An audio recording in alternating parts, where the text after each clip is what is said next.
Oi, gente. Estamos iniciando o nosso quarto bimestre e o nosso assunto de literatura é movimentos literários.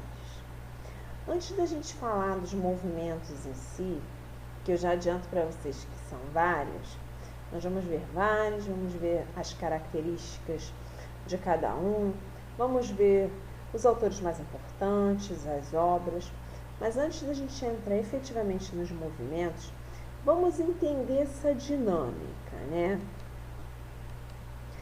A história da literatura documenta as manifestações literárias ocorridas em diversos países e em diferentes épocas.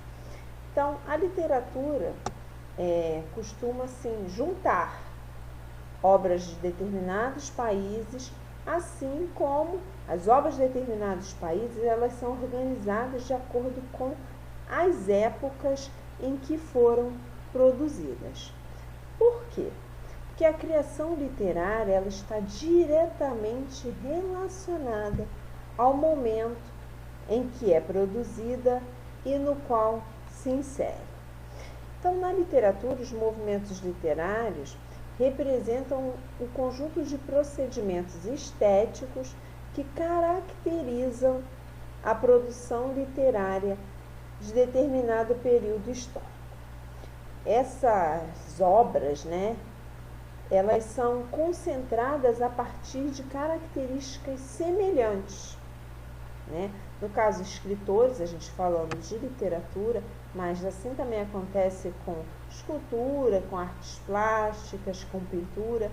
Então, os estilos de época, como também pode ser chamados aí os movimentos literários, eles surgem na medida que os processos artísticos individuais se tornam repetitivos e constantes.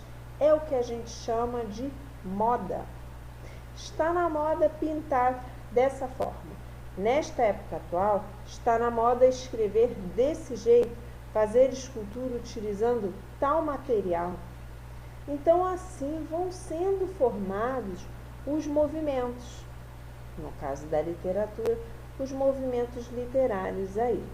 Então, são assinalados por determinada época histórica, de acordo com seus valores estéticos e ideológicos. Que eu falei aqui de utilizar determinado material, de escrever de determinada forma, assim como nas produções, nos livros, nos textos, nos poemas, a gente também vê reflexo do momento político que está sendo vivido, da conjuntura econômica, A ideologia também está presente nas obras. Então, cria o que a gente chama da geração dos escritores, E as obras de determinadas épocas vão tendo essas características semelhantes. Então, em cada movimento literário é repleto de escritores e obras que possuem semelhanças, tanto estilísticas como temáticas, e compartilham estilos e visão de mundo. Então, note ainda que qualquer obra literária apresenta as marcas do contexto em que foi produzido, seja aí na esfera social, política, cultural, ideológica da época em questão. É o que eu acabei de falar. As obras produzidas durante a ditadura militar trazem lá os textos, trazem a marca de não poder falar abertamente, de não poder falar sobre política. O momento em que a obra é produzida, ele está ali refletido naquela obra. E dali, com vários escritores produzindo, seguindo aquele mesmo modismo, surge o movimento literário. Que fique claro que eu falei que são vários. E a gente vai ver, quando a gente estudar cada um deles, que não é assim. Hoje acabou um, amanhã, acabou um hoje à meia-noite um começa o novo movimento. Não é dessa forma. As características, elas vão mudando gradativamente. É igual moda realmente. Se está na moda, por exemplo, você usar uma determinada camisa com uma determinada estampa, ou um tipo de sandália para as meninas, não é assim. Hoje está usando, amanhã não está mais. A gente aos poucos vai percebendo que está diminuindo a quantidade de pessoas usando aquela sandália, usando aquela estampa de camisa. Não tá quase não vê as pessoas usando. E automaticamente vai surgindo um novo estilo de sandália, uma nova padronagem de estampa. Enquanto um vai caindo aos poucos, o outro também vem surgindo aos poucos. Falei que são movimentos literários, mas a gente também pode chamar de períodos literários, estilos, escolas. Eu gosto de falar os outros nomes, eu sempre digo isso. Que de repente vai pesquisar, né, na internet ou em outro livro, ou conversa com o primo, estou dando movimentos literários. O primo diz, nossa, eu estou dando períodos literários. Fique claro que ambos estarão dando no mesmo assunto. Coloquei ainda aí 2 poemas. Um Pronominais, de Oswald de Andrade, escrito em 1925, e o outro Autorretrato da Lia Luft, escrito em 2005. Eu coloquei os poemas, né? Vocês observem que é uma distância muito grande entre a época que eles foram produzidos, para que vocês, de certa forma, comecem a se familiarizar com as diferentes características. A gente vai estudar justamente isso.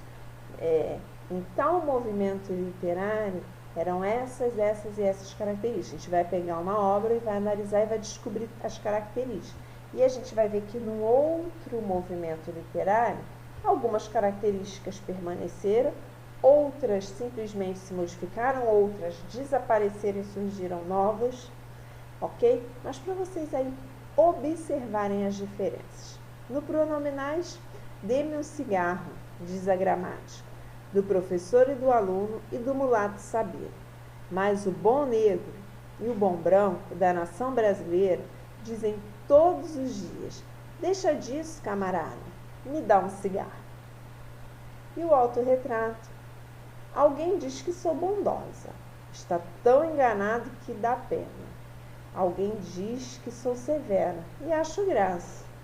Não sou áspera nem amena, estou na vida como jardineira, se entrega em cada rosa. A gente percebe aí diferenças. As diferenças vão variar de acordo com a forma, de acordo com a temática. Vamos ter aí várias características para analisar. Falando agora efetivamente de literatura brasileira, são 2 os grandes períodos, o colonial e o nacional, e esses 2 grandes períodos, eles são divididos pela proclamação da independência, em 1822. Mas aí já é assunto para a nossa próxima videoaula.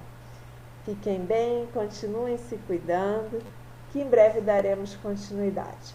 Tchau, tchau, pessoal!